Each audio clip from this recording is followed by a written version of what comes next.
దేవుని యొక్క పరిశుద్ధమైన నామమునకు మహిమ కలుగునుగాక. క్రీస్తునందు ప్రియమైన వారందరికీ నా స్తోత్రములు తెలియజేయుచున్నాను. ఈ ఉదయకాలమున మన వేకువ మన్నా యొక్క ముఖ్య అంశము దేవునికి భయపడుము. దీని ధ్యానార్థమై మనము అపోస్తుల కార్యములు 5వ అధ్యాయము 3-4 వచనముల వైపు మన పరిశుద్ధ గ్రంథమును త్రిప్పెదముగాక. అప్పుడు పేతురు, అననీయ, నీ భూమి వెలలో కొంత దాచుకొని పరిశుద్ధాత్మను మోసపుచ్చుటకు సాతాను ఎందుకు నీ హృదయంను ప్రేరేపించెను? అది నీ యొద్దనున్నప్పుడు నీదే గదా. అమ్మిన పిమ్మట అది నీ వశమై ఉండలేదా? ఎందుకు ఈ సంగతి నీ హృదయములో ఉద్దేశించుకున్నావు? నీవు మనుషులతో కాదు దేవునితోనే అబద్ధమాడితివని వానితో చెప్పెను అని చదువుచున్నాము. ఈ వాక్యమును వినిచుడిన ప్రియమైన వారలారా, మనము అననీయ సప్పీరాల జీవితములను గమనించినట్లయితే వారు దేవుని బిడ్డలుగా ఉన్నప్పటికీ దేవుడు వారిని వారి జీవితములను గమనించుచున్నారని ఎరిగియుండియు దేవుని పరిశుద్ధాత్మ మరియు అపోస్తులను మోసం చేయలేరని గ్రహింపకుండిరి. బహుశా వారిని పరిశుద్ధాత్మ దేవుడు గద్దించి ఉండవచ్చును. దానిని కూడా వారు అలక్ష్యము చేసిన వారిగా కనబడుచున్నారు. ఈ లోకములో మనము పడిపోవుటకు ముఖ్య కారణము మనలో ఉన్న అత్యాశ. ఆశించడం తప్పు కాదు, కానీ అతిగా సంపాదించుకొనవలనని ఆశించటం దేవుని బిడ్డలకు తగదు. అందులోనూ మనము ఆశించున్నది అది దేవుని చిత్తమా కాదా అని కూడా దేవుని బిడ్డలకు షరతులు కలవు. మనము కోరుకొను వాటికే దేవుని చిత్తమును తెలుసుకొనవలసి వచ్చినప్పుడు, అన్యాయముగా అబద్ధముల ద్వారా సంపాదించినప్పుడు ప్రభువు దగ్గర నుండి ఎంత శిక్ష ఉండును? అన్యాయముగా సంపాదించినదేదియు ప్రభువు యొక్క ఆశీర్వాదమును ఇవ్వలేవు. అననీయ సప్పీరాలు చేసినది అదే. అపోస్తులుడైన పేతురు దగ్గర వారు బొంకిరి. వారు చేయుచున్న కార్యములు దేవుడు గమనించుచున్నారని మరచి దానికి తగిన శిక్ష ఉండునని ఎరిగియు వారు నిర్లక్ష్యముగా వ్యవహరించిరి. మనము యెహెజ్కేలు గ్రంథము 33వ అధ్యాయము 13వ వచనమును గమనించినట్లయితే, నీతిమంతుడు నిజముగా బ్రతుకునని నేను చెప్పినందున అతడు తన నీతిని ఆధారము చేసుకొని పాపము చేసిన ఎడల అతని నీతి క్రియలన్నిటిలో ఏదియూ జ్ఞాపకమునకు తేబడదు. తాను చేసిన పాపమును బట్టి అతడు మరణమునొందును అని చదువుచున్నాము. ఈ వాక్యము మన జీవితములలో ఎల్లప్పుడూ జ్ఞాపకముంచుకొనవలెను. నేను దేవుణ్ణి ఎరిగియున్నాను కదా, ప్రార్థనాత్మ నాలో ఉన్నది కదా, ఏమి చేసినప్పటికీ చెల్లుబాటు అవుతుందని ఒకవేళ మనసులో మనము తలంచినట్లయితే దానికి తగిన శిక్ష పొందకపోము. ఈ సందర్భములో నేను మీతో ఒక విషయమును పంచుకొనవలనని ఆశపడుచున్నాను. ఒక పల్లెటూరి నందు ఒక దైవజనుడు ఆదివారము తన సంఘములో మంచిగా పాటలు పాడి వాక్యమునందించు సమయములో, నీ పొరుగువాని యొద్ద నుండి నీవు ఏమీయో ఆశించకూడదనియు అది దేవునికి విరుద్ధమైన కార్యమనియు చాలా చక్కగా వాక్యమును బోధించి ఇంటికి వచ్చెను. అంతలో 2 ఇళ్ళు అవతల నివసించుచున్న వాళ్ళ ఇంటిలో నుండి ఒక కోడి వీరి ఇంటి గేటులోనికి ప్రవేశించెను. వెంటనే తన భార్యకు, ఏమే, ఆ కోడిని పట్టుకొని చంపి బాగా మసాలాలు పట్టించి కోడి కూర వండు అని పురమాయించాడు. అంతటా ఆ అమాయకపు భార్య, అదేంటండి, ఈ రోజు వాక్యములో మీరే కదా చెప్పారు, ఎదుటివారిది ఏదియూ ఆశించుట కాని తీసుకొనుట కాని చేయకూడదని అంటే, ఓసి పిచ్చిమొహమా, ఆ వాక్యము సంఘమునకు వచ్చే వారికి కాని సంఘ కాపరిగా ఉన్న నాకు కాదే అని సముదాయించాడు. ఇటువంటి స్థితిలో ఉన్నవారు దేవుని యందు నిజమైన భయభక్తులు కనబరచగలరా? దేవుని తీర్పు అనున్నది నీవు దేవుని బిడ్డవా, దైవజనుడువా, లేక గొప్పవాడివా, బీదవాడివా అని భేదము చూపునది కాదు. దేవుని యొక్క న్యాయ తీర్పు ముందు అందరూ సమానమే. ప్రియమైన వారలారా, మనము యెహోషువ గ్రంథము 7వ అధ్యాయము గమనించినట్లయితే, శపితమైన దానిలో ఆకాను కొంత తీసుకొనినందున వారు హాయి పట్టణము చిన్నదైనప్పటికీ దానిపై ఇశ్రాయేలీయులు విజయము పొందజాలకపోయిరి. దేవుని సన్నిధిలో గోజాడిన యెహోషువకు దేవుడు బయలుపరిచిన రీతిగా ఆకాను పట్టబడెను.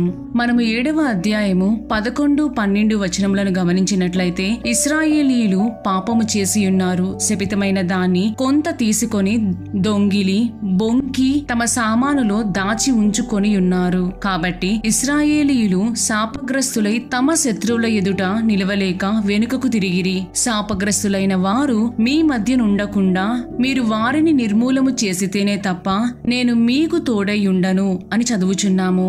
ఇక్కడ ఒక్క మనిషి చేసిన తప్పును బట్టి జనులందరూ అపజయమును చవిచూసిరి. యెహోవా చేసిన తీర్పును బట్టియే ఆకాను రాళ్లతో కొట్టబడి చంపబడెను. అదే విధముగా అననీయ సప్పీరాల జీవితములో కూడా అపోస్తులుడైన పేతురు ఒక మాట చెప్పిన తోడనే వారిరువురు అక్కడికక్కడే చనిపోయిరి. ఆ దినములలో తండ్రి యొక్క తీర్పు అంత భయంకరముగా ఉండేటిది. ప్రియమైన దేవుని జనమా, మరి నేటి దినములలో మనము అనేకమైన కార్యములు చేసినప్పటికీ ఎందుకు దేవుడు మరణమునకు మనలను అప్పగించడం లేదు? ఎందుకనగా ఏ మనుష్యుడు నశించుట ఆయనకు ఇష్టము లేదు గనుక రక్షింపబడియు పాపములు చేయుచు శిక్షకు పాత్రులమైన మనలను ఆయన కృపను బట్టి క్షమించుచూనే ఉన్నారు. ఇంకొక తరుణము ఇచ్చెదను, నా బిడ్డ నా వైపు తిరుగును అని ప్రభువు అనుదినము ఎదురు చూచుచూనే ఉన్నారు. మరి మనము ఏ విధముగా జీవించుచున్నాము? దేవుని యందు నిజమైన భయభక్తులు కలిగి జీవించుచున్నామా, లేక ఆయన చూపే క్షమాపణను నీవు అలక్ష్యము చేయుచున్నావా? మనుషులు చూచినా చూడకపోయినప్పటికీ నీవు దేవునికి నమ్మకముగా ఉండుము. ఆయన ఆత్మ గద్దింపునకు మనము లోబడి భయపడుచున్నామా అనునది మనలను మనమే పరీక్షించుకొనవలెను. దేవుని యొక్క ఆజ్ఞలను నిర్లక్ష్య పెట్టవద్దు. ఆ విధముగా చేసి దేవుని యొక్క ఉగ్రతకు గురి కావద్దు.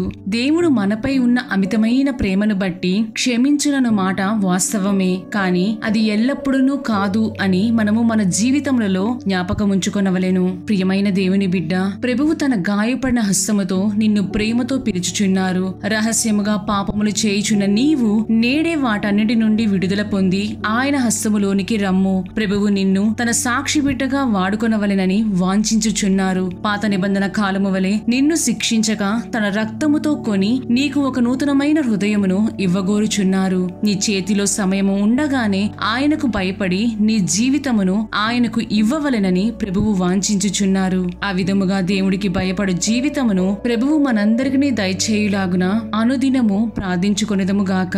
దేవుడు మిమ్ములను మరియు మీ కుటుంబములను కాచి కాపాడి నడిపించుదురుగాక. ఆమేన్.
వ్యవసాయకుడు మా తండ్రి, నిజమైన రక్షవల్లి యేసే, నిజమైన రక్షవల్లి యేసే, ఫలించని తీగలను ప్రభువే నరికి పారవేయును. ఫలించని తీగలను ప్రభువే నరికి పారవేయును. ఫలించు ప్రతి తీగను శుద్ధి చేసి బహుగా ఫలింపజేయును. ఫలించు ప్రతి తీగను శుద్ధి చేసి బహుగా ఫలింపజేయును. ద్రాక్షవల్లి యేసు, తీగలు మనమే గదా.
మనం తండ్రిని మహిమపరచెదం సదా. ద్రాక్షావల్లీసు తీగెలు మనమే గదా. ద్రాక్షావల్లీసు తీగెలు మనమే గదా. ప్రభులో నిలుచువారందరూ బహుగానే ఫలించెదరు. ప్రభులో నిలుచువారందరూ బహుగానే ఫలించెదరు. ఆయన జీవవాక్కులు మనలో నిలిచిన ఫలించెదము. ఆయన జీవవాక్కులు మనలో నిలిచిన ఫలించెదము. యేసు వెలుగు ఈ లోకంలో వెలుగు ఫలము ఫలించెదము. వెలుగు ఫలము ఫలించెదము. నిష్ఫల అంధకారమైన క్రియల్లో చేరక జీవించెదము. నిష్ఫల అంధకారమైన క్రియల్లో చేరక జీవించెదము. వెలుగు సంబంధులమై నడిచి క్రీస్తులో ప్రకాశించెదం. వెలుగు సంబంధులమై నడిచి క్రీస్తులో ప్రకాశించెదం. ద్రాక్షావల్లీసు తీగెలు మనమే గదా. ద్రాక్షావల్లీసు తీగెలు మనమే గదా. ప్రభులో నిలుచువారందరూ బహుగానే ఫలించెదరు. ప్రభులో నిలుచువారందరూ బహుగానే ఫలించెదరు. ఆయన జీవవాక్కులు మనలో నిలిచిన ఫలించెదము. ఆయన జీవవాక్కులు మనలో నిలిచిన ఫలించెదము.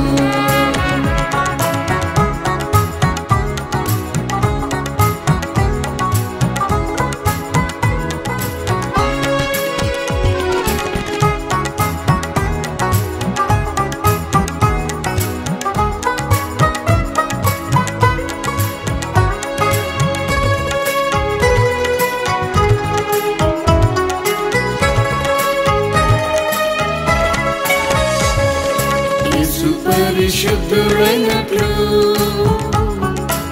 మనమును శుద్ధులై ఉండెదం. మనమును శుద్ధులై ఉండెదం.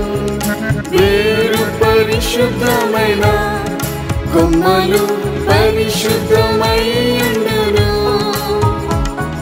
వేరు పరిశుద్ధమైన కొమ్మలు పరిశుద్ధమై ఉండును. క్రీస్తులో నిలిచియుండి పరిశుద్ధ స్వభావంలో ఎదిగెదము. క్రీస్తులో నిలిచియుండి పరిశుద్ధ స్వభావంలో ఎదిగెదము. ద్రాక్షావల్లీసు తీగెలు మనమే గదా. ద్రాక్షావల్లీసు తీగెలు మనమే గదా. ప్రభులో నిలుచువారందరూ బహుగానే ఫలించెదరు. ప్రభులో నిలుచువారందరూ బహుగానే ఫలించెదరు. ఆయన జీవవాక్కులు మనలో నిలిచిన ఫలించెదము. ఆయన జీవవాక్కులు మనలో నిలిచిన ఫలించెదము. ప్రథమ ఫలము క్రీస్తే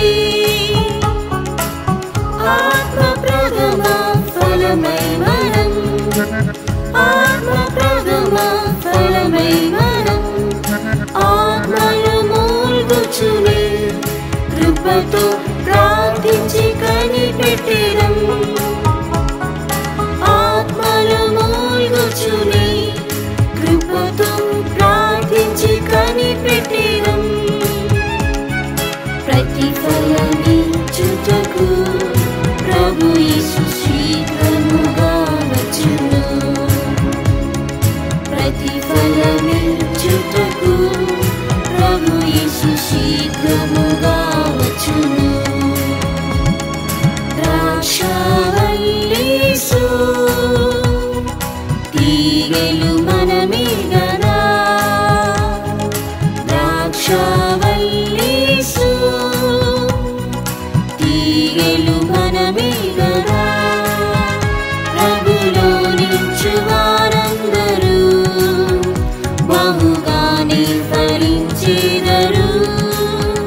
ప్రభులో నిలుచువారందరూ బహుగానే ఫలించెదరు. ఆయన జీవవాక్కులు మనలో నిలిచిన ఫలించెదము. ఆయన జీవవాక్కులు